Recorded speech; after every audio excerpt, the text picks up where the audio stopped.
who would give a damn about Leni Robredo itself? Because we all know that Sara Duterte is a child is a child of is a child of the late of the former president Presidential Rodrigo child. Duterte, presidential child, and also BBM is also a presidential child of President Ferdinand Marcos Sr. Then who would give a care, who would give a damn about Leni Robredo? Didn't you know that Leni Robredo became a figure of uh, the woman? She became a figure of sabi Sige, ko din niya. Huwag kang malapad. Sige, okay yan. she became a figure that many Filipino didn't actually recognize that women can lead a Expect. country. Many Filipinos didn't expect that she would become a leader. Because One city. So far, right now, Ma'am Leni Robredo is the city mayor of Naga City. yes, But you know, the mere fact, Leni Robredo is not being recognized as a politician. She was well known because of his husband, the late Jesse Robredo, the late DILG secretary, who died in a plane crash. Do you know that? Yeah. Aware? Are you aware of that? Are you aware of that incident?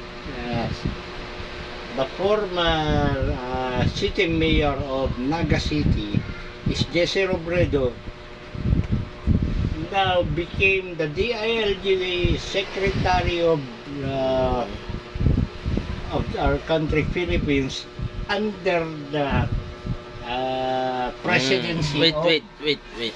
If you are aware of the late Jesse Robredo, who is Jesse Robredo?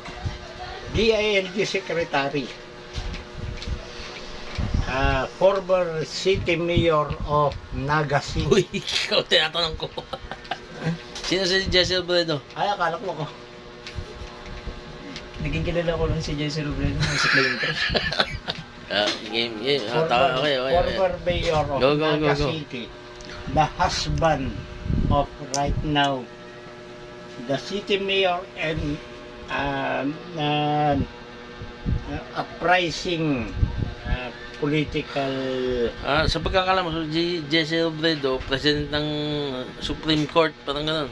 Hindi, DILG yan. Game. Game na yung debate nyo. Pupuno na yung storage ko. Presidential election tayo, presidential election. So, right at your young age, as a beginner, you must learn, you must know the exact meaning of leader. Actually, it's not leader, of leadership. For you to earn the credibility and the prosperous life generated politically by your political leaders in your future.